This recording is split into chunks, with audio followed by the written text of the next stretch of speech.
What is up? This is Kevin Lackey with the RFN podcast. Thank you for joining us today. Sitting here on the couch, having a little bit of a lazy day. It's rainy outside. I've got my buddy with me, Daniel Arriaga. What's going on? Thanks for having me, man. Hey, no problem, dude. I'm glad you're here. We got a great topic to talk about. Want to talk a little bit about leveraging a team around you. Talk about, strengths and weaknesses and how you really hone in on your strengths, and then how you overcome weaknesses by building teams around you, or leveraging, people, or maybe third-party companies, stuff like that, to really help you in the areas that you struggle with. Talk about mentorship and peer groups and other things that really can help you grow your business or help you grow in your role faster than, trying to do everything yourself. A lot of people always tend to try to do everything themselves. And I know early on in business, or early on in a career, that people tend to try to do all of these things, like the one-man band, wearing all these hats, spinning all these plates. But the reality is, for sustainability or longevity, or to really master a role within an organization, that's not the right way to do that. We've talked about in previous podcasts, let's say, multitasking, right? This is just another version of multitasking failures, but especially whenever you're trying to spin the plates of things in areas where you're weak, and not finding people or tools or other things to help leverage those weaknesses or your strengths to grow a business. And so that's really what we're going to talk about. Before we get started, I was going to show you all this book. This book is from George W. Bush. Just because we're talking about mentors and other things, I got to see him speak recently to a small group of people, and it was just a really awesome opportunity to hear him. He's a really funny guy. It was really great to hear his take on what happened during the 9/11 events, and where his leadership came from, and his ability to decipher the next steps. I mean, when you're talking about our country was under attack, this guy is only good at certain things, and he really had to rely on other people, and have had a team built around him in preparation for anything, even as big as that may be. That's on a much bigger scale, but we can be talking about things on a much smaller scale today. But it was just interesting to hear him talk about where he went to, the people he went to, and all those other things that allowed him to make decisions to move forward with our country. And at the end of the day, what his strength is his leadership, his genuine heart for the country, to protect our country, and his ability to communicate, and his leadership role as the commander-in-chief at that time. But he was not the strongest or the best suited to be making decisions on next steps for our military and for our country. And so anyway, if you are listening to the podcast today, and you can see the book here through the video, it's called Portraits of Courage, a Commander-in-Chief's Tribute to America's Warriors by George W. Bush. It's a great book. You should go check that out. So anyway, Daniel, thanks for being here again. You bet, man. I think this is going to be a lot of fun. What we're going to talk about today, just chilling here in the office, is, the two areas that I want to talk about is, how do you grow a business or lead a team or grow yourself in your role by maximizing your strengths and hiring in the areas of your weakness and using mentors. I mean, how important is having, being able to recognize your weaknesses versus your strengths? I know over the years we've worked together for a really long time, and between the both of us, one of the biggest things, one of the most maturing exercises that we've worked together doing over the years is to really compartmentalize each other's strengths and weaknesses, Yep. and how to support those. So what do you think about that? I mean, how do you think in terms of, you hear different debates, or at least I have,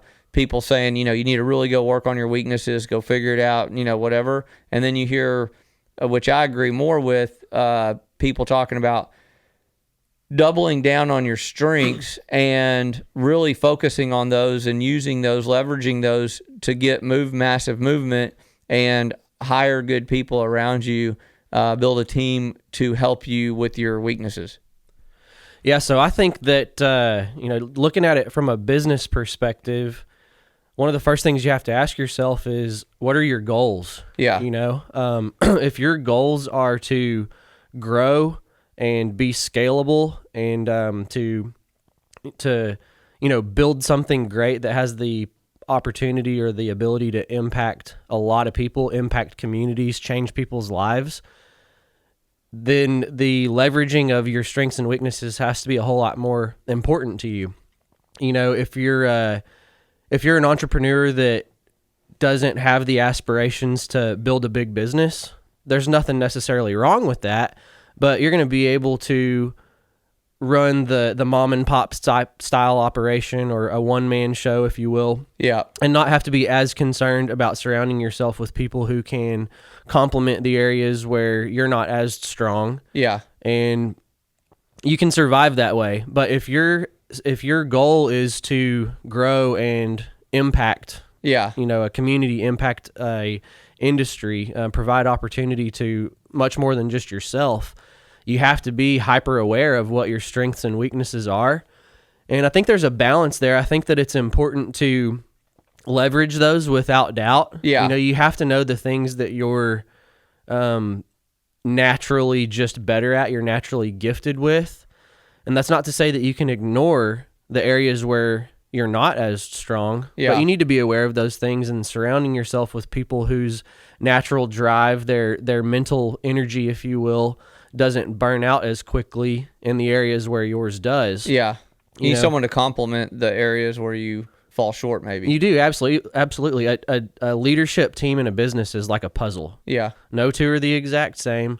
Everybody has to fit together properly, and it's a fluid, changing thing, right? I think that most people, if you look back as you've matured, through the years, as you've matured professionally, your strengths and weaknesses change a little bit, and it's based on what the environment that you're in has forced you to have to spend time focusing on. That's a great point. One of the things, me personally, I used to be a lot more creatively minded than I am nowadays. If I sat down and had to come up with, some content for a marketing campaign right now, I'd have to put a lot more thought into it than I would have several years back. That's just because I haven't been exercising that muscle as much over the last few years. Yeah, because naturally, you're if you looked at your personality profile, you're a creative person. Yeah. My profile 5 years ago would have said a whole lot more in that area than it does today. Yeah. So, we're a product of our environment to a degree. I do believe that people have natural strengths and weaknesses that are just ingrained in who they are. And we're just born with that.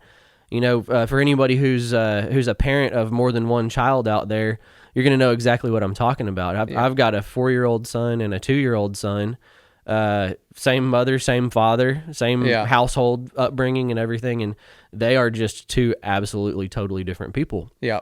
But, I believe that at the same time, we're a product of our environment. There's a lot of people you can look at that you would say, oh, wow, they're just naturally very talented there. Yeah. But what you don't realize is the endless hours of effort and energy that they've put into what you're seeing on the surface. Yeah. An analogy would be, everyone says you look at certain businesses and it was an overnight success. Yeah. Not the case. Never the case.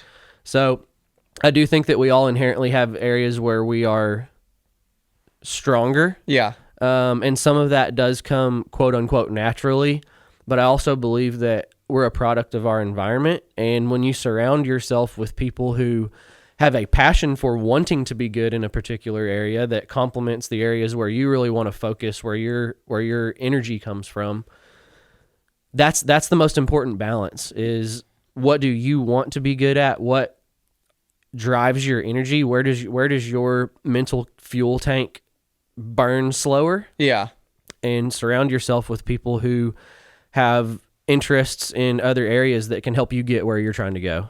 Yeah, because I think one of the things you said is like, well, a couple things you said, the mom and pop deal, you can survive. And I don't know for sure if that's even true. Like, you can survive for a period of time, but if you're a one-man band and you're really good at, let's just say it's a landscaping business, and you're really good at keeping your equipment up because you're mechanically inclined and you're capable of getting enough customers to pay your bills and stuff like that, that you don't have to go out and sell and grow, and you're not going to market and do all the other things to really grow your business, and you can cut a yard, well enough to keep a couple people happy. That's sustainable in some way. But if your weakness is in managing the schedule of those customers, managing the bank account, the money that comes in, managing the maintenance of your equipment, the timing of it and stuff like that, those things come around. They seem to always come around and bite someone in the rear end. And when you see these small businesses where someone is trying to manage every component of it, they never get a day off. They're always there from start to finish. And even though they're not changing communities a lot, people's life in the community or growing a big business, employing a lot of people, I look at that and I feel like that's a hard way to have to earn a living, right? They're not building people around them that can take some of the burdens off them, or in the areas that they're not good at, how do they hire for that, or whatever, so that they can just do what they do really well. That's just a little bit of a, you're on a thin layer of ice all the time. I agree with that 100%. Yeah. 100%. You're susceptible to risk. Yeah, that's right. It's funny that you naturally came up with the landscaping example. I know a guy who, I wouldn't even say he runs a landscape company, because he does it all himself. Yeah. But this dude, he's exactly who you just described. Very mechanically inclined, takes so much pride in what he does. If he comes and does your yard, it's going to be the best job that you've ever had done. But he has no interest in growing the business. Yeah. He doesn't manage the finances very well. He's one bad situation away from a disaster. Yeah. And the problem with it is, as you well know, the bad days or the challenging times, they don't come one at a time, and they don't come at the most convenient times. Yeah. So when you get hit hard. Yeah. So, what you're saying is absolutely true. And it still is in alignment, I think, with what I said a minute ago. It's if you're going to try to grow at all, it's not a sustainable plan, and you can get lucky, and you can never have competition come in at a lower price or having a competitive advantage. You can get lucky and skate past economical ups and downs, but if you want to grow, you have to surround yourself with people who can help you achieve the mission. And what's the saying that we use all the time is, if you're not growing, you're dying, right? I believe that personally and professionally. I've started to really apply that. I've always heard it used in the business world, which is, if your business isn't growing, it's dying. But I think that's kind of the same thing for people, man. If you're not growing personally, being stagnant in where you are as a person, if you're not growing in your maturity, your empathy, your knowledge, your physical strength and mental capacity, stuff like that, then you're dying. And one of the other things, that's important to what I want to talk about today is this: the reason why you should have people around you to help you with your weaknesses, and it is because of that. Because being stagnant or just trying to do everything yourself, you're not going to be doing any one thing really well, and it's not sustainable. So, being able to come up with a plan, like let's say you're managing 10 people in a business. You don't have to be an entrepreneur. You're responsible for 10 people. You're responsible for a project. People try to, with brute force, win and get projects over the goal line by over maximizing their strengths, just overusing their strengths instead of and ignoring their weaknesses, and then hiring people, the right people around you, like a team of people required to get a job done, just like the NBA. If you have and I don't know how many people are supposed to be on the basketball court because I don't care about stuff like that. But me neither. Yeah, I would ask you, but I know you don't know either. But let's just say it's 7 or 8 people on a basketball court at the same time. If they're all really good point guards, they're not going to win a game. If they're all really good 3-point shooters and none of them are good at layups, none of them are good at this, they're not going to win a game. And so having a team of people who share just the same strengths as you and natural abilities as you, it's like the too many chiefs and not enough Indians, saying it, being able to diversify a team and surround yourself with people who don't look like you and don't have the same strengths as you, and people who can see things differently is so important. I see it on Shark Tank and other things where you have someone with the vision or the inventor, or they're a product developer, but they don't have a sales skill in their body. And they always just end up getting blown out of there with no deal because people are nervous that this individual can come up with this great idea, many great ideas, and they're saying, well, how many sales have you got? That's a great idea. I can't believe no one's thought of that. How many sales do you have? And then they're like, well, shit, we got no sales, or I got $5,000 in sales in the last 10 years. And you're like, well, that's an amazing product. What's wrong? And they can explain the product, and you can see them light up the excitement around the development of the product, but they don't have the sales skills ability. They don't know how to go hire a salesperson, a sales manager, to go lead that charge. For whatever reason, they try to hold that very tightly to themselves, or they think because they know the product really well that they're the best person to go sell that product, and that's just not the case. Or you get someone who's really, really great at sales. They can sell something, but they don't know how to market it, or they don't know how to communicate. Again, if you're good at, like I've had to learn over the years, where my strengths are, and I've had to hire people around me for where my weaknesses are. In the financial side of the business, having a disciplined CFO. I've got Val, who's my assistant, that helps keep me really on track from an organization standpoint on maximizing my time, being very effective and efficient with my time. And I know people who just refuse to do that because they think they're good at it, and they don't know what they don't know until they have someone around them. You really don't know what you don't know until you have someone around you that can make you better and allows you to go and thrive in the areas that you enjoy. Like you talked about, that mental burn, your fuel tank being emptied quicker by putting a bunch of effort and focus into something that you're not good at, right? Like that's why this is important. We have a tool through the EOS process called Delegate and Elevate, right? Yep, absolutely. And what's the purpose of that tool? Like, how do you use it? What's the end result that you're looking for, and what is that tool that we use? So let's talk back and forth a little bit about the Delegate and Elevate tool. Yeah. And back up a little bit onto a couple of points you made a minute ago as well. So, I think that the comfortability of surrounding ourselves with people that are just like us, yes, can be the detriment of so many businesses and so many teams that have a lot of potential. Yeah. You're using a basketball analogy. If everyone was good at 3-point shots and nobody was good at point guard or whatever, you're not going to get anywhere. I think that we naturally we naturally migrate towards people who are like us, Yeah. because it's your friends, it's the people you click with the most, it's the people that you get along with the best. And that can be detrimental to a leadership team in a business. Yeah, not to interrupt, but I think there's two versions of that people do, especially if they have ego or they're not mature in their process. And so I just want to point this out real quick. You have that version, which you just explained, which are people migrate and they tend to surround themselves with people just like them.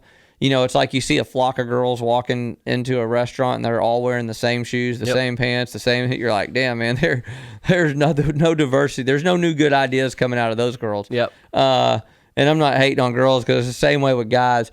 But the other version that I see that is just as detrimental or more detrimental is a person in a leadership position or a person that's like in their entrepreneurial route that surrounds themselves with yes men.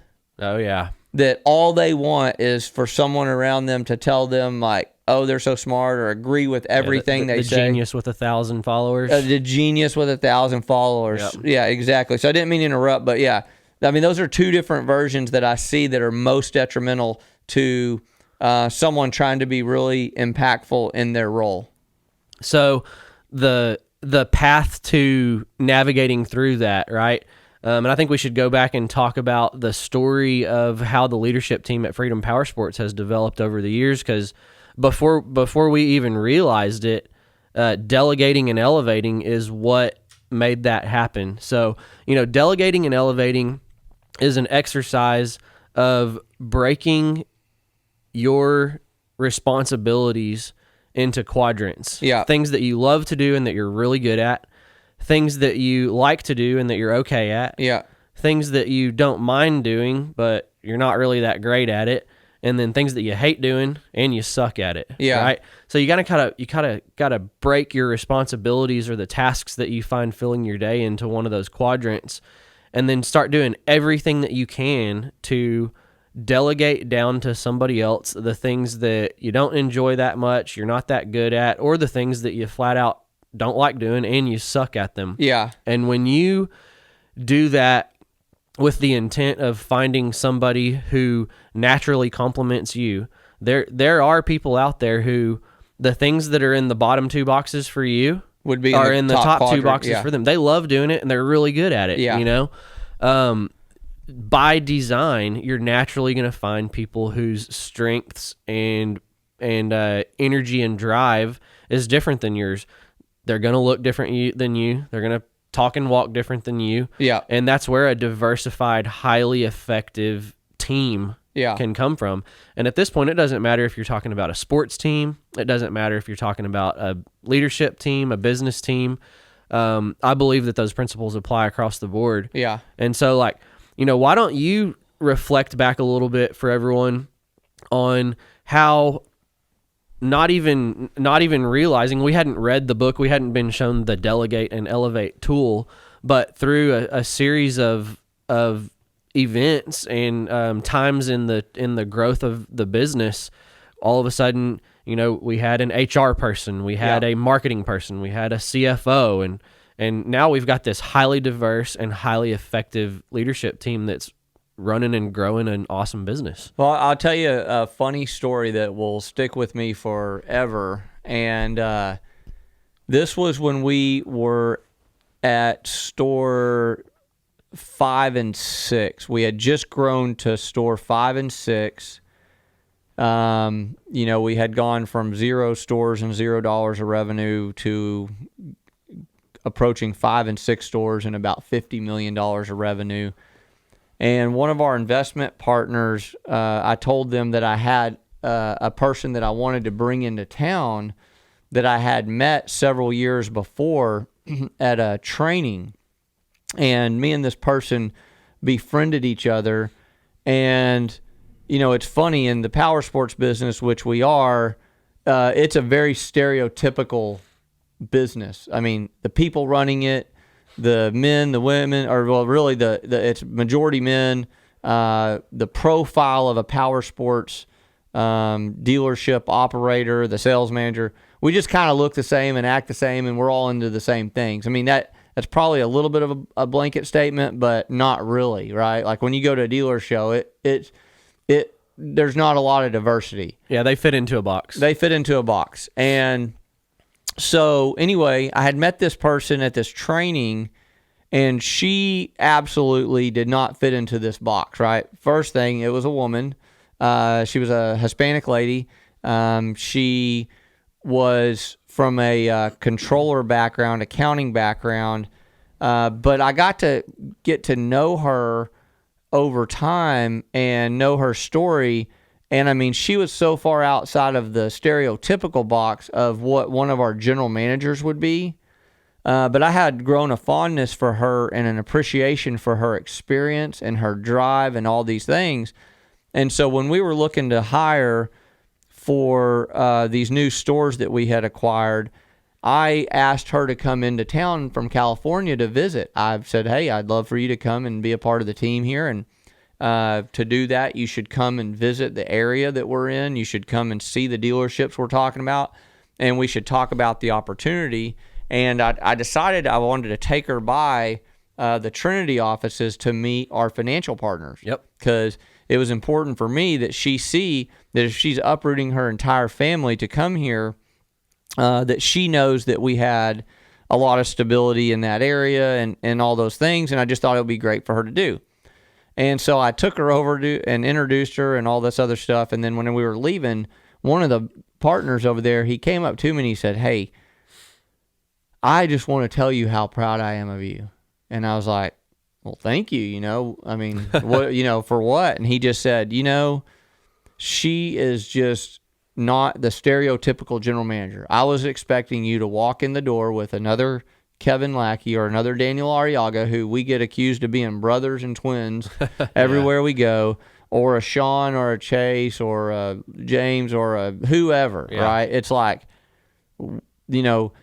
you brought in someone from a completely different background with a different set of skills, a female, diversity, bringing someone, Hispanic in, being bilingual and all the other things. And he just said, I just thought that was really cool. He, for some reason, I think initially must have assumed that I was just going to surround myself with a bunch of Kevins. Yep.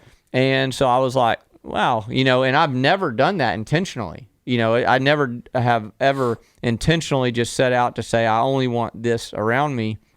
It just kind of worked that way early on in the beginning. So, well, let me jump in real quick too, because early in the beginning, that's all you needed. Yeah. You needed effective, operations-driven people just like yourself. Yeah. And that's where a lot of the people just like you came from, right? Yeah. As things start to grow, that changes. Especially from the skill set standpoint.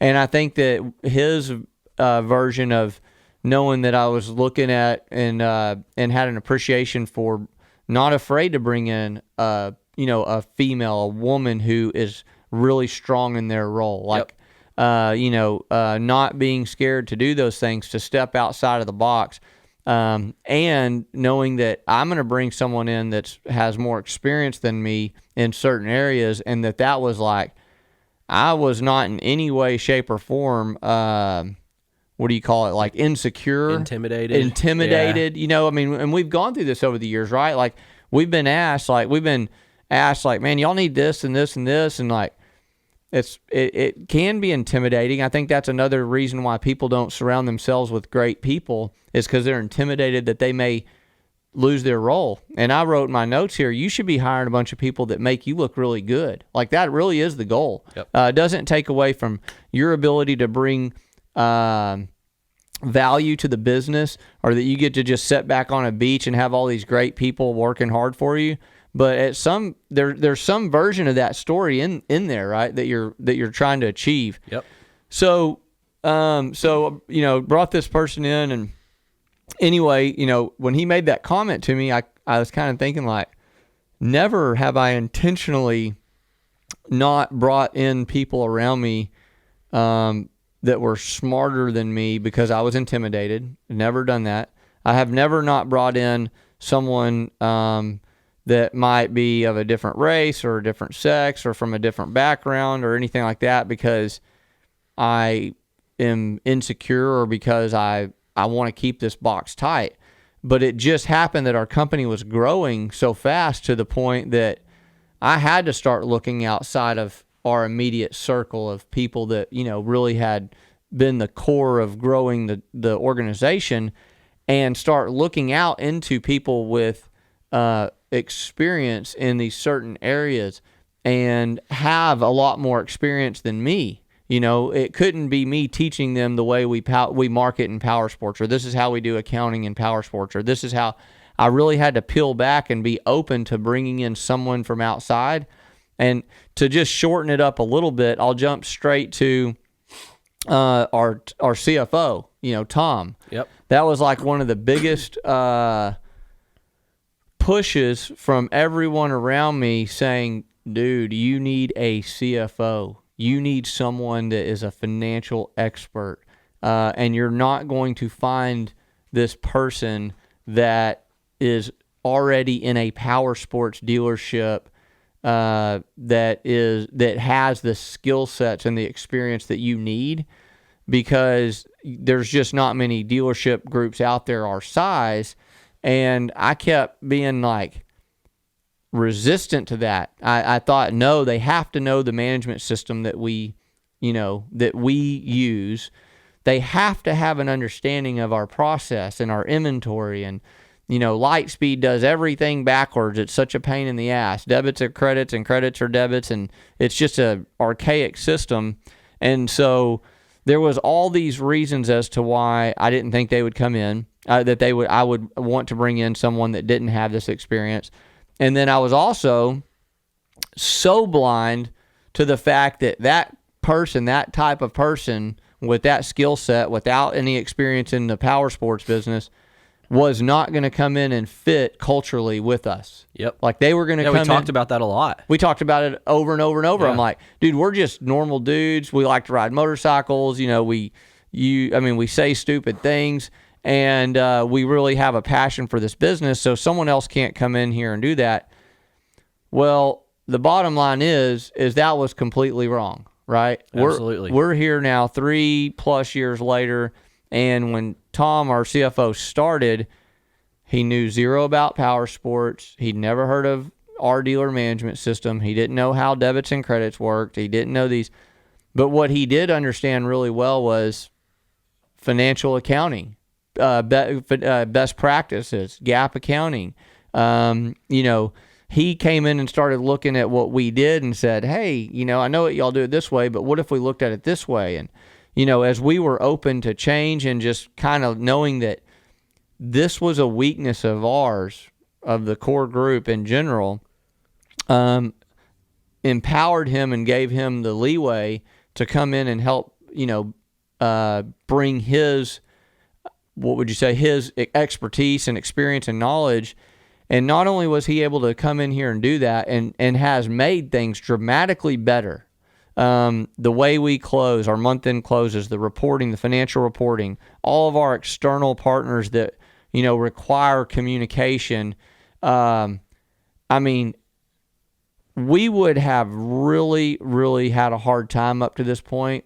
I don't know that the wheels would have come off the bus, but maybe. Yeah, one or two of them probably would. Yeah, we would have had a couple flats for sure.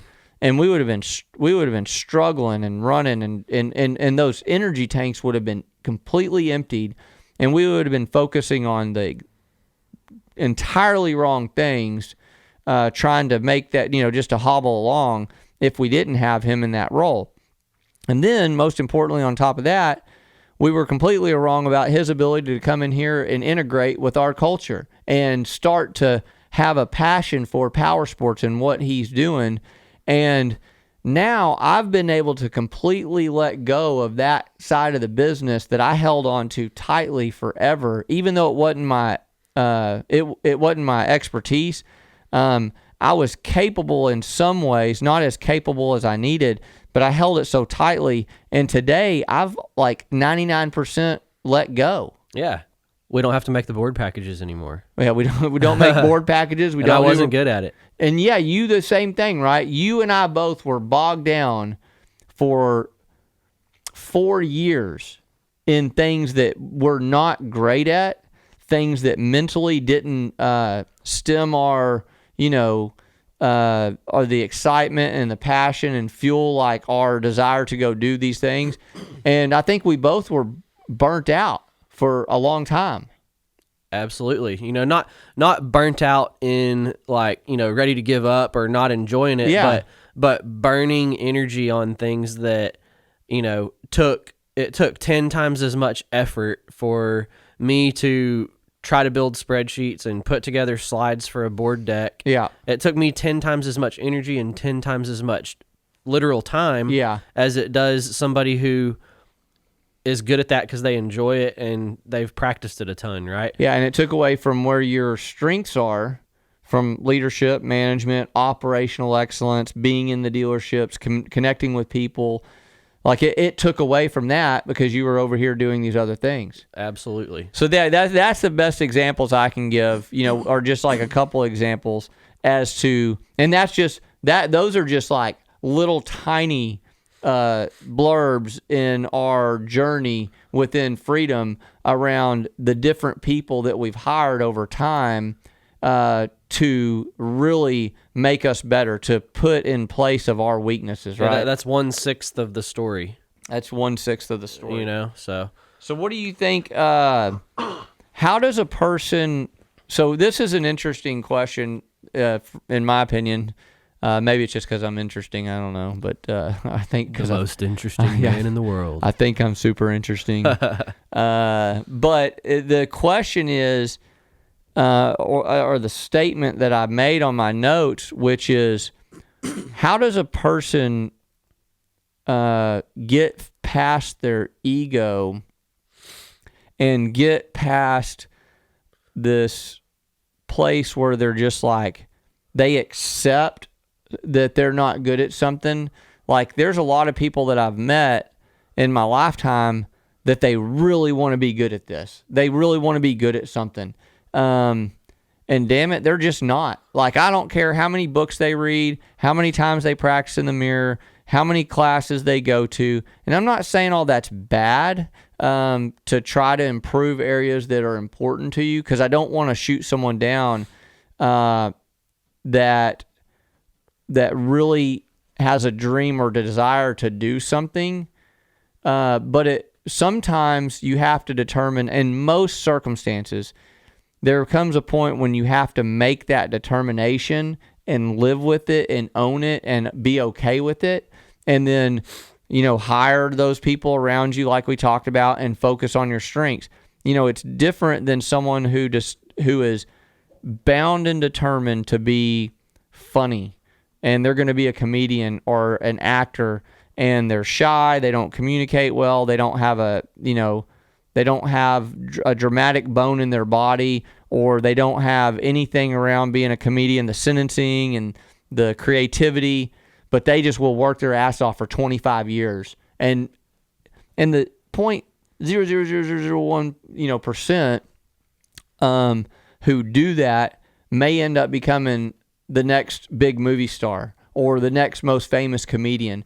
But talking about the real world and talking about business principles in general, what advice do you give, or what tools can someone use to come to the conclusion that, it's time for me to move past this and hire people around me that can help me in the areas where I'm just weak?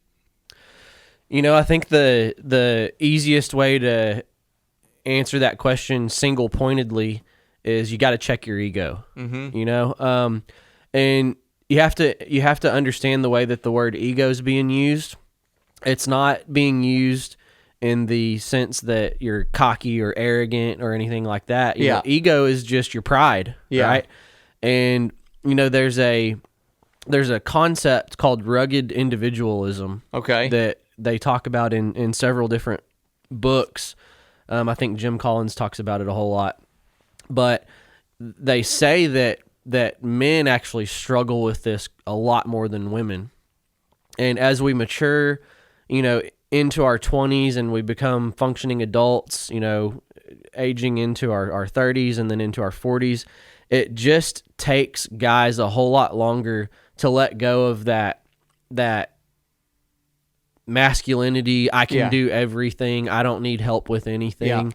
That's a real downfall for people. Oh, it is, dude. I mean, I still struggle with it, right? Like, but that's what they call rugged individualism.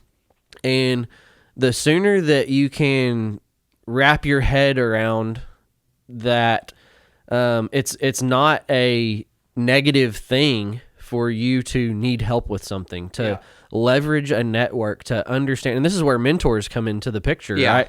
To leverage the people around you and achieve more through through multiple people's efforts, as opposed to just trying to do it yourself, because you're inevitably going to come into the things there that, you know, you're just not as good at it as somebody else is. Yeah. It's going to take you longer. It's going to burn more of your energy. It's going to take you away from something that you are really good at. Yep. And just let somebody else do it. You have nothing to prove. And, you know, I've struggled with that myself. Whenever I became aware of the concept and kind of had that light bulb go off, like, oh my God. Yeah. You know, being aware of it has helped me begin to mature out of it. And I see it a lot within our business. You know, I mean, a lot of the people who are in high level leadership positions within our company are mid to late 20s, early 30s age males who are that high type A personality, you know, strong-willed, and those are the people that struggle the most with that rugged individualism. You know? Sometimes you just gotta say, I'm just gonna ask for help. Yeah, you know, it's a great point. It has been. So I will say this, just to, you know, be a little bit transparent and you know, pull back the curtains on myself. I struggle with it and have struggled with it my whole life, and it's been more about insecurity than ego for me. I have never had probably some ego involved or pride where it's like, I don't want to do this or can't do this or whatever else. There's probably some of that, but for me personally, insecurities get more people than the pride. I know some very genuine people who they take pride in what they do, but dude, their insecurities around being able to have to ask for help or to be able to, you know, the need for help, to the insecurity of being able to say, like, I'm just not fucking good at this, and I don't care. Like, it's like they're insecure to do that. I've learned in the last couple of years, like, really good just to be able to, like, it's not something I'm good at. I don't fucking care. I don't want to be good at that, and I need other people to be good at that. And I'm going to go over here and be really good at what I do. Yep. It's like it's like, you know, before GPS, the old pun was always the guy who just refuses to stop and ask for directions. Yeah. I can find it. I don't need no help. You know. But you know, what you're talking about, the insecurity, maybe even more so than the ego, is when you get comfortable with being vulnerable, comfortable with being uncomfortable, the growth that you can experience as an individual there. I mean, just think about in some of our leadership team sessions. Yeah. You know, you've cried. Oh, dude. I've cried. I've gotten emotional, as has everybody else on the team. Yeah. You know, we had to be comfortable enough in our own skin and comfortable enough in the people who we've surrounded ourselves with. You have to trust the people around you. Yeah.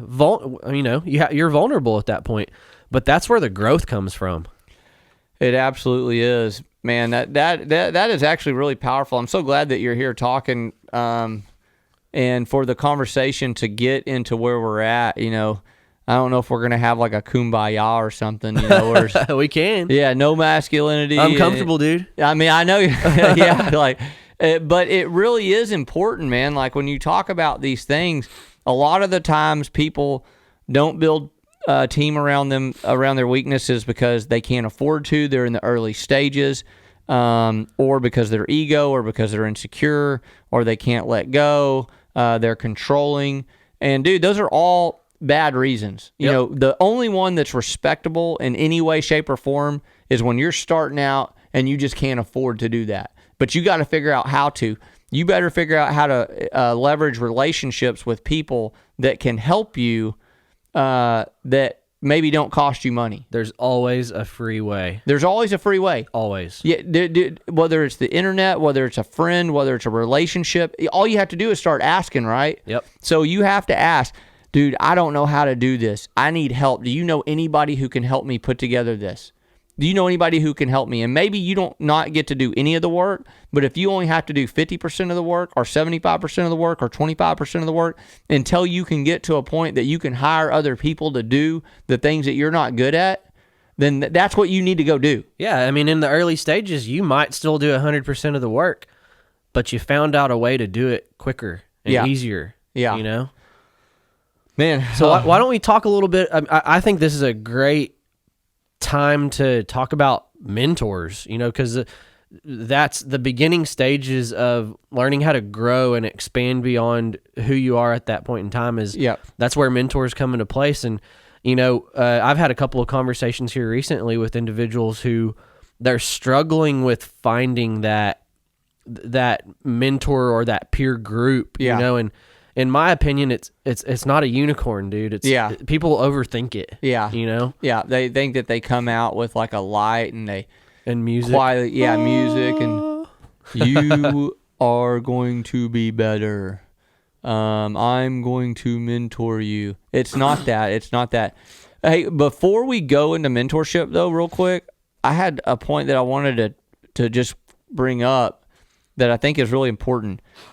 What if you're on the opposite side of this, you know, not building a team? What if you're on a team and someone's asking you and pushing you and constantly, you know, having you do stuff that is not your strength? It is like, it's an area of weakness for you. And so you get browbeat for not doing a good job, or it takes you longer. Like, it's like asking someone in our organization who doesn't even know how to do, you know, a basic Excel document and then say, I need you to get me this, I need you to build me this report. I need you to do this. Like, how does a person gather the confidence or know when they're in an area, in a role that they're being pushed to do something, and it's just not, they're not going to grow. They're not going to win in where they're at. And it's time for them to find a new job or to talk to their boss. Like,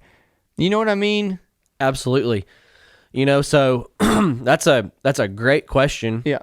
And I'm telling you, I've got a fucking great question. Yeah, dude. Hey, and the answer is actually easy, but it can be difficult to deal with. You know, you hear me say all the time, there's a difference between simple and easy. Yeah. Right. So, you know, if you find yourself in a situation where, I would say that you're just not in the right seat. Yeah. If the tasks and the responsibilities of the seat that you're in are things that you're just not good at. Yep.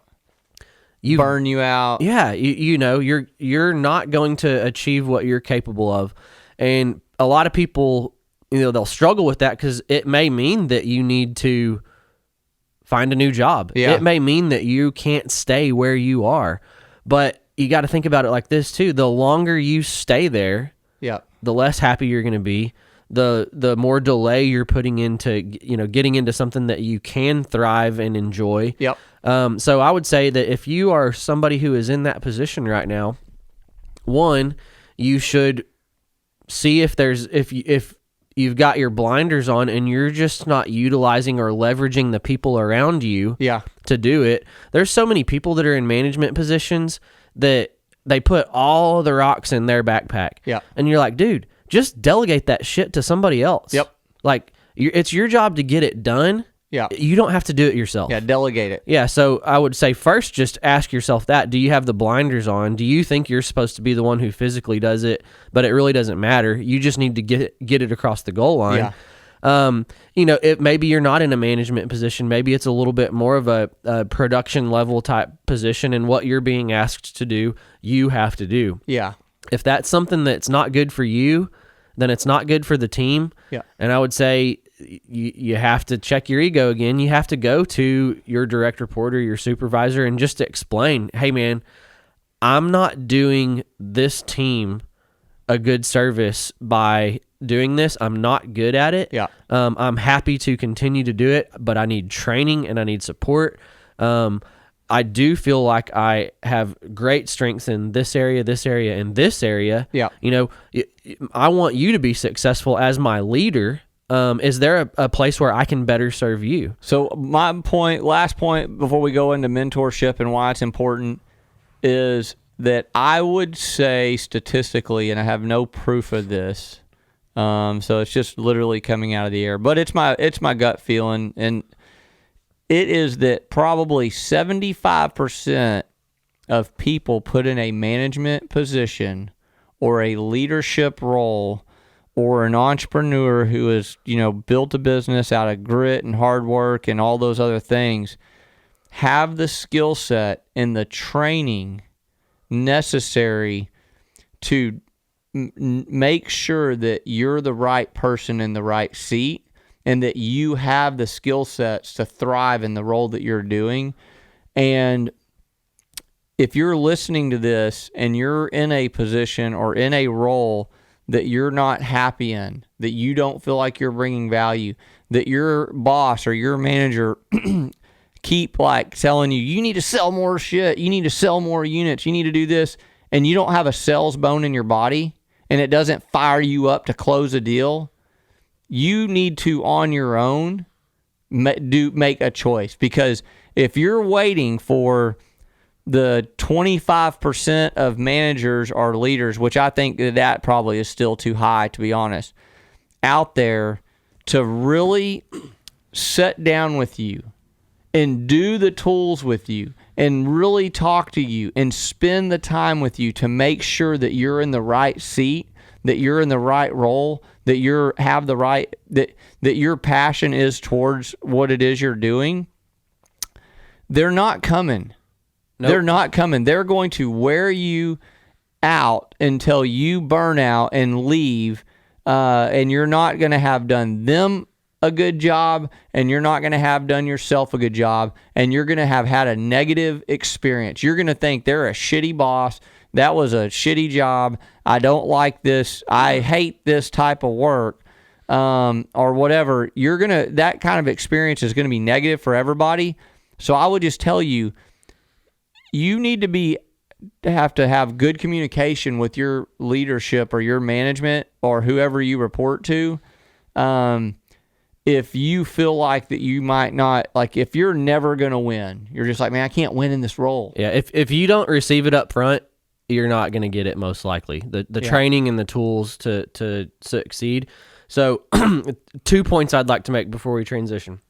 So what you're talking about, if you're being told that there was a perfect example, you just need to sell more shit. Right? Yeah.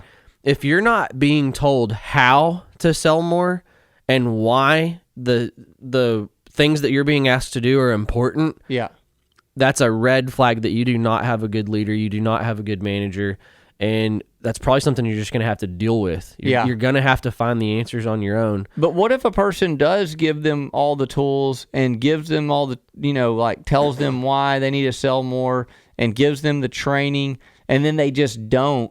But that leader's not capable of recognizing, because they don't have the tools necessarily to say,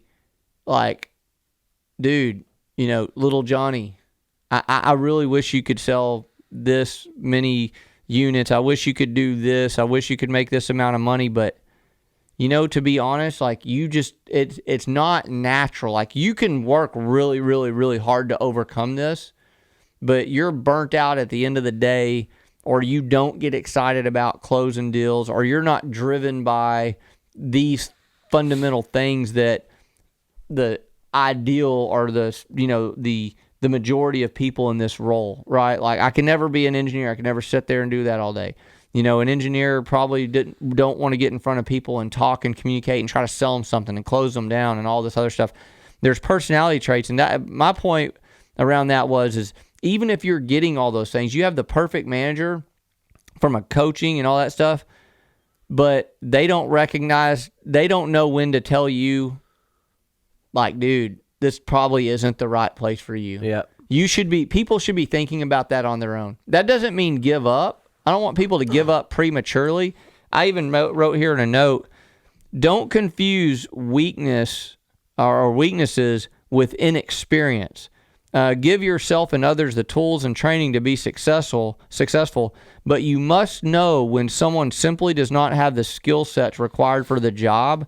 And we're talking about like from the leadership side that you need to be able to do this. But if you're listening to this, you should be thinking about that too. If you're miserable where you're at, if you're burned out, and if you're overloaded and someone's putting stuff, bricks and bricks and bricks on your shoulder to do a good job and to kick ass in a role, and like you're just barely getting by to get the bare minimum to them, you should be thinking on your own, maybe this isn't right for me. Every single person, like if you're listening to this, or if you're not listening to this, it still applies. It applies. You are capable of being in the top 10% of high performers of something. Yes. Of something that aligns with who you are and what your skill set is. And if that's not the position that you're in right now, maybe you just need to ask for help. Like what we were talking about a minute ago. It's all about being comfortable. Like, I'm capable of being a high performer whenever I find the right thing for me. Yeah. If you know that you're not doing a bang-up job in your current position, so does your boss. Yeah. They're probably hesitating dealing with it, and it will behoove both of you for you to go to your boss and say, hey, look, man, I know I'm not producing at super high levels. I want to produce at super high levels. I'm sure you want me to also. Yeah. So what do you think? Like, what do I need to get better at? Yeah. What about this is not working for me? Yeah. Do you think that this is the right seat for me? Is there somewhere else where I can better serve the company? Yeah. How many times have we seen an employee go from one position to another where they were just barely hanging on by a thread, and then they thrived in that other position? We've seen that a lot. We've seen it a lot. I don't know how often, if ever, the employee has been the one who has brought it up. Yeah. But yeah, as we've continued to learn and strive to perfect the right person in the right seat, skill set alignment and things of that nature, we make moves. You know? And you can see people thrive. Yeah, we jokingly call it the freedom shuffle, right? But when you make the right move with the right person, you can take somebody from a struggling environment to a thriving environment. Yeah, just by putting them in the right place. Yeah, and almost same environment, just different role, different responsibilities, exactly. Right? Yeah. All right, so let's talk about mentorship. One of the things that I think that is really important for people to help excel and to achieve really, this podcast is around winning, it's around development, it's around information and knowledge, just sharing that. And so this podcast in particular was about being able to, overcome your weaknesses by not being afraid or insecure to hire people who have strengths in areas that you don't, but also to talk about mentors and mentorship, and to talk about peer groups or networking groups that can help you be better. I know for me personally, I'm not a big networker, quote unquote. I don't go seek out. I've always saw that as something cheesy where people all meet and mingle and like, hey, what do you do? And yeah, we're all in the same network. But by God, every time I go do this stuff, because I'm forced to for some reason, it's like I always benefit from it. Yep. Like it can be tasking or wearing. Some people live to do it. The free hors d'oeuvres and the little cocktails, and they love to be seen. And I kind of hate all that shit, but I do like people. And so I don't necessarily enjoy the process. And my wife says I'm really bad at this. Like I ignore so many opportunities. But every time that I do go be a part of like a networking type deal, I really benefit from it. So, like, how important do you think it is to have a mentor?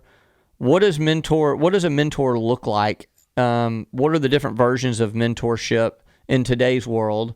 How important is like a peer group or something like that, and networking also for young people or any individual, young or old, that is just trying to grow personally, grow their business, learn, all those things? I think it's critical, but I think that you can find your own path to that. And so what I mean by that is mentorship or a mentor, it doesn't have to mean the same thing for everyone. Yep. So I had a really great conversation with somebody about this who was asking for my advice or guidance on mentors just last week. So first, let me just share my own experience with it, right? Like, I'm not the most outgoing, sociable, just very talkative person. Yeah. When you get to Unless you've had a couple beers. Unless I've had a couple beers, that's Yeah. absolutely true. And I come across on the surface as kind of serious or intense. I think a little rigid. Yeah, a little rigid. Which is It's a good quality. It can be. yeah, it is. But I'm not in a big social environment. I'm not real comfortable myself, like just walking around and sparking up conversations with people and creating relationships and stuff like that.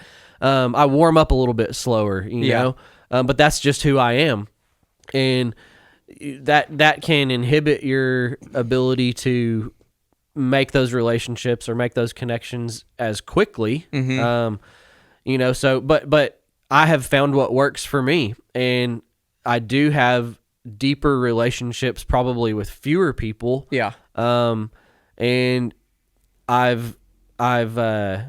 believe that you can be your own mentor in a way through knowledge and understanding, like reading books, listening to audiobooks, understanding, what would I want from a mentor? What do I want to understand? What questions do I seek answers to?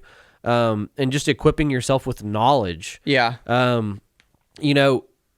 Part of the conversation I had with the person I was talking about a minute ago is really how we transitioned into this part of the conversation. A mentor is not this, glowing being or unicorn of a person that comes rising up, in your path and is the answer to all of your questions. Yeah.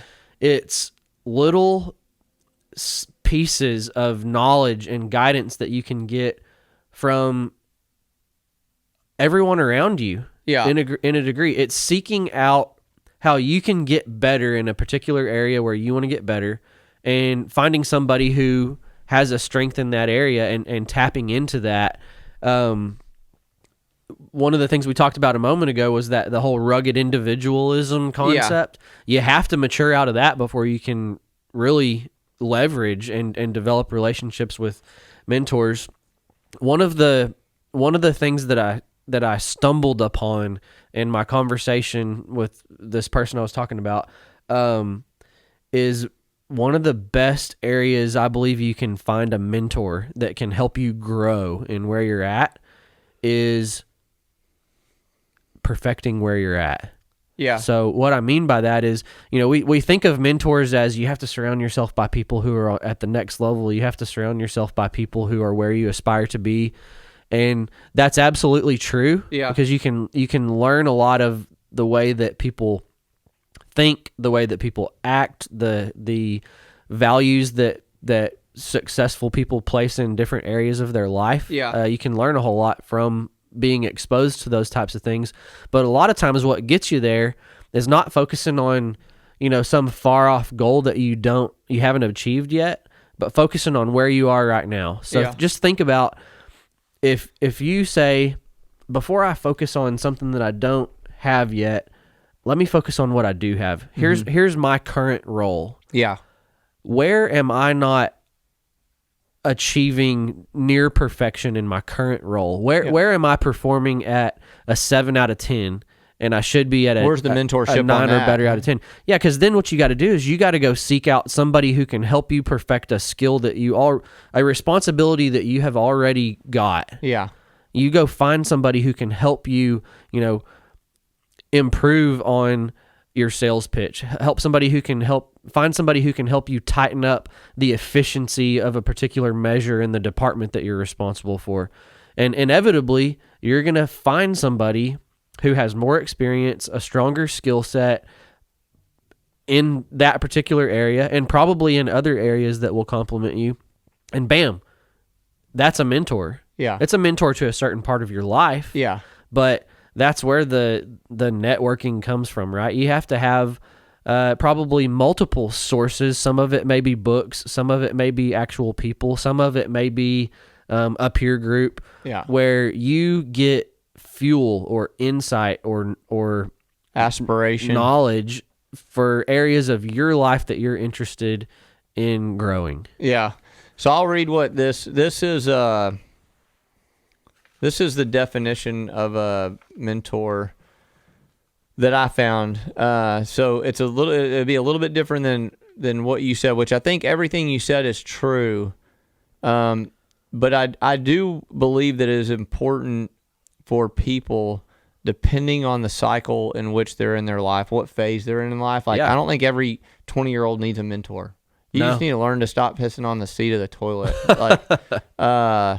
And at 25, you probably just need to be working your ass off. Right? You need to be learning and listening and growing. So I actually don't have the exact time in which someone should be seeking a mentor, but I would imagine it's in their late 20s is what I wish I would have done, but I didn't, and I've turned out okay. But in your 30s, maybe early 30s, maybe. But a mentor is a wise and trusted counselor or teacher, an influential senior sponsor or supporter. And although I do believe that a big portion of mentorship and guidance and information and who you aspire to be and watching other people and learning I definitely don't want to be like that, which is just as important as I do want to be like that. That having someone that you can visit with that has no financial gain or loss to what you do in your business life, but they're invested in you genuinely to see you succeed, that can be candid with you, that have had the experiences that you can learn from. They can shorten some of those hard lessons learned in life. They can tell you when you're being, selfish, or they can tell you when you're being distracted, when they can recenter you back on the things that are important to you. I really do believe that that's important. It's almost like an accountability partner, that if you can find that, and I have some of that, I have some of it through a group, and it's more of accountability partners through my YPO group, and I get mentorship from it, kind of like what you were talking about. And I've tried to at times enlist a set mentor, someone who I say, man, I want you to mentor me. But I get distracted and I don't have a lot of great follow through with that.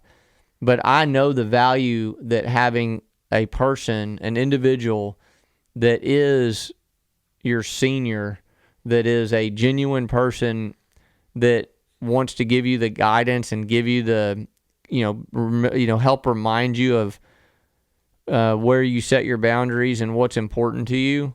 It's hard to find. But it can be really important. Yeah, I agree completely. I think that's where that's what I was saying a minute ago at the same time. You just don't get hung up on that a mentor is a single person who has all of the answers to everything. Yeah, you may have one person who you seek advice or guidance in your personal life, spiritually, or your marriage, or parenthood. Yeah. But that person may not be able to help you at all in your guidance in your professional life. How to be a great leader, how to manage, how to hold people accountable better. So you kind of have to have this toolbox, if you will, of sources of mentorship, and it may not always be a personal relationship with a person. Yeah, it's a great point. As you continue to grow, there will be less and less people who have achieved more than you have. Yeah. You know what I mean? And people that are willing to take the time and make the time to do it. Exactly. Man, dude, I think that's so powerful. I need like 50 mentors because, I got so many problems, and so I need mentors in all these different areas. Probably not really. I'm saying that facetiously, but, it's funny that you say that because I have one guy who does bring a lot of that all in one. Around the spiritual, around the marriage, around the business, around being a father, your community. And he's like that. He's that unicorn type of guy. Unfortunately, because he is that, his time is very valuable. It's spread thin because other people are seeking him, and he's just a busy guy. And I'm busy, and I don't make enough time or make it important enough to go to utilize that person in my life as a mentor for a lot of those things. And I wish I would. This podcast is going to challenge me to notate that and make it an important that how important this mentorship can be. You are absolutely right in what you're saying. I just happen to have fortunately met someone who is a senior to me. They do have all those experiences and done things that I want to do, and they do bring all the components. Because if you find someone who is a good mentor in your business, but I will say this too, now that it's coming out of my mouth, is if you're seeking mentorship from someone, if they don't have the skill sets to help you in certain areas, that's okay. Like if they don't have the skill set to help you in your marriage, then that's okay. But people that you're seeking mentorship, they should be in alignment with who you are, with what you want out of life. Like you don't want business coaching from a guy that's the best business coach, or they can mentor you in business, but they beat their wife, or they cheat on their wife, or they do drugs, right? I mean, obviously you know that, but it's like, so making sure that you're aligning yourself with people that if they, or content, or YouTube channels or books that align with everything that's important to you, I do think that has an overall impact on you. It does, absolutely. Everything is interconnected at some point. Yeah. Something that you mentioned a minute ago, I think we should clarify for people who are listening is, yes, you have been fortunate enough to cross paths with that person who really could be an individual personal mentor in almost everything that's important to you, right? But how old were you when you met that person? Yeah, I mean, I was shit. We're gonna date you real quick here. I know. I want to say 28 because I don't want to tell my age, but no, it's probably like 35, 36. Yeah. So, 21-year-olds don't just run around finding those kind of guys. You don't. And if I had guessed, I would have thought that. I think I know who you're talking about, and I thought you'd only known him for like 2 or 3 years. Yeah, so maybe it's like 3 or 4 years. Either which way, like in or beyond your mid 30s. Yeah. It's beyond my mid 30s. Yeah. It's 35 to 36, something like that. Yeah, and I think where maybe a lot of people. I'm still just holding on to not wanting to be. Yeah, I'm not going to press any harder on making you tell us.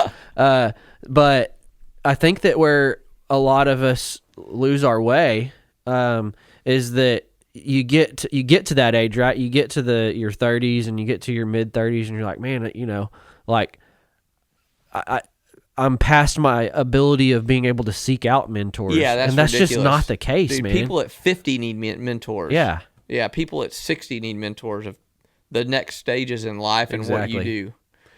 All right, man. We're going to wrap up here, but I do want to just make one last point. That is, I've talked about in the past, the to-do list and the to-don't list, or, whatever, is just as important. And having a mentor and someone, or information and content and all these things that apply to your life that's important to you. If you say being a good dad's important to you, if you say, achieving these business targets are important to you, if you say having your marriage, doing these things are important, your spiritual relationship are important to you, and you're seeking information, content, people for advice or guidance and all that kind of shit, the having the wrong people or the wrong content or the wrong messages that you're in front of absolutely deter you. They deter you. They take away from your ability to get where you want to go. So if you say that it's these things are important to you and you're looking for mentorship or information or knowledge, and you're listening to bullshit, you're taking in garbage information, you're not really truly seeking that information. Don't kid yourself. Don't be pissed when things don't come together for you when you were, self-deceiving, right? It's this art of self-deception. We've talked about it on this podcast before, but don't say you're looking for something and can't find it, or on the opposite end of that, you're taking in good information, doing these things, but if you're feeding in as much garbage as you are trying to seek out good information from like mentorship areas, whatever platform that may be, don't be mad at anybody but yourself whenever you don't get there. Yeah. I mean, you're saying you got to filter out the bullshit, right? Yeah. You got to filter out the bullshit, and you just don't overthink your sources of mentorship. This podcast in itself is a form of mentorship for people. And, we should probably figure out how to incorporate into the RFN website other resources that people can use, like suggested reading lists, suggested listens. Anybody who wants to, I'm sure, is welcome to direct message you. I'm happy to share anybody who wants to ask me what my recommendations for sources of guidance in different areas would be.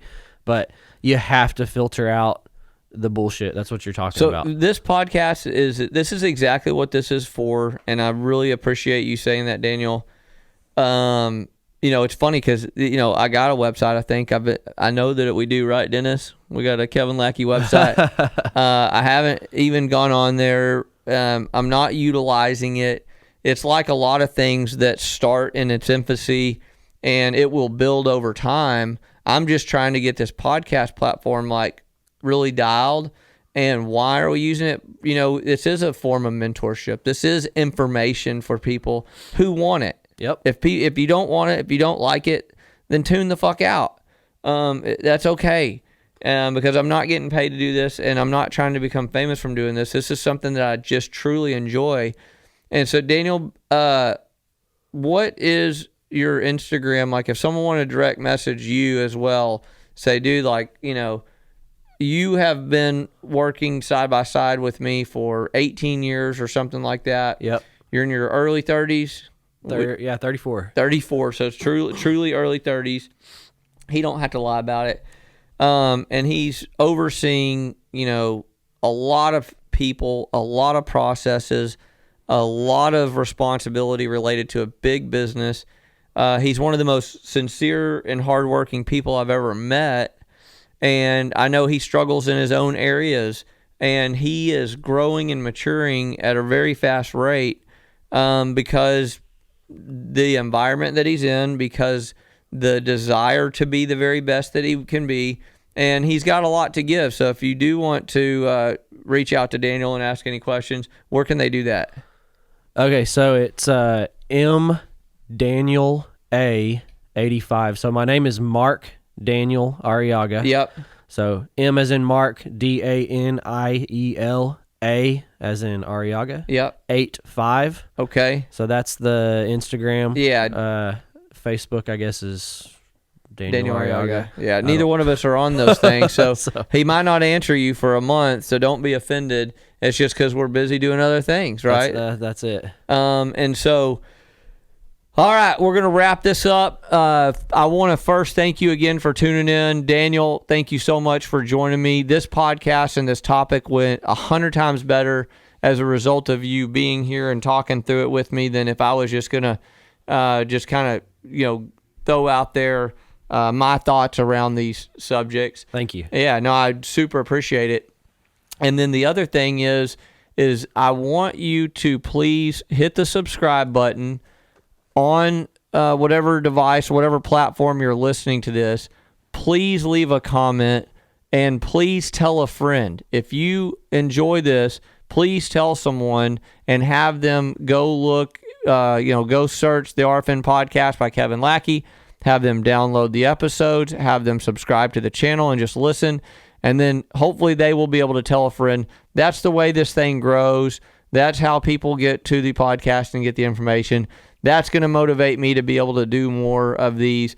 And Daniel, I look forward to the next episode. Don't know what the topic will be, but I'm sure that we'll have you back here very soon. So just give me more than 2 minutes notice next time. Yeah, I will. Sorry. Yeah. Hey, this is what we do, the RFN, dude. That makes fucking now. It makes it real and raw. Yeah, I said, hey, Daniel, you want to do a podcast? He's like, yeah. I was like, RFN. He's like, no, I know. That's the podcast. He's like, no, literally, right fucking now. I need you to come over here and do this podcast with me.